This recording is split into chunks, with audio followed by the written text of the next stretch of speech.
This weekend we visited a very interesting mosque. It was called Suleymaniye and it was in central London, Dalston. The people who went there were mostly Turkish, so I was very confused as to what they were saying. Although it was open to any Muslim that wanted to go in and pray. As well as me. We investigated its role in the community. We looked inside the mosque and found out about its significance.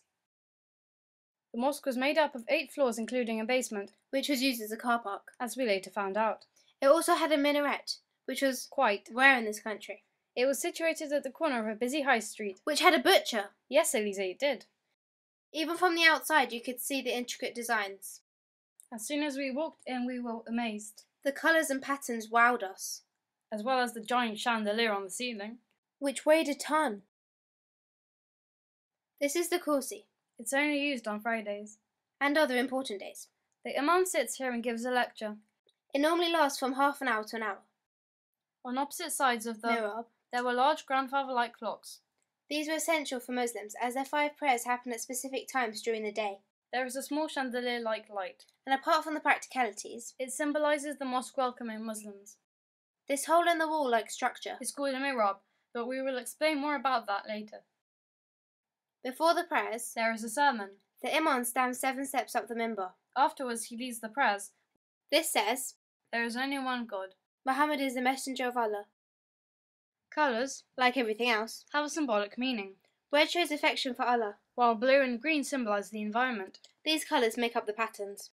Geometrical shapes cover the walls. These painted tiles are hand-painted in Turkey. And show mainly plants, like tulips, which are mainly used in Turkish mosques. Due to the fact that their numerical value is the same as the word Allah. Animals and humans are not depicted. This is also why, all around the mosque, you can see words in Arabic on plaques. These say, Muhammad, Allah, and Bismillahirrahmanirrahim. They are in Arabic because, unlike Turkish or English, Arabic is a universal Islamic language.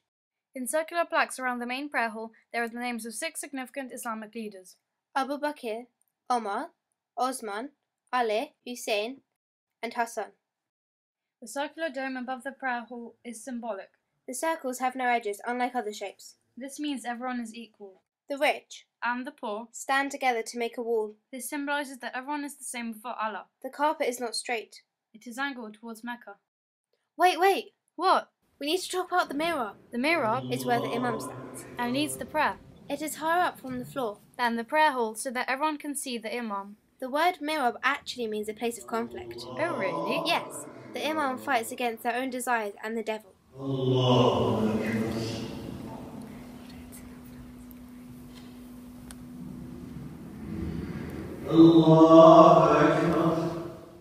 Men and women are separated so that they can concentrate on their duties. And there is privacy for the woman. For example, if they want to breastfeed. Therefore, Islam is not sexist. Okay, swiftly on. This mosque was officially opened in 1999 and started being made in 1994. During these 5 years, the walls were painted on site and the tiles were installed. This mosque is there to care for the whole community. It has a wedding hall, funeral services and a morgue. Floors 3, 4 and 5 are then taken up by the boarding school. In the mosque, we wore headscarves as a sign of respect. The end! Those socks though.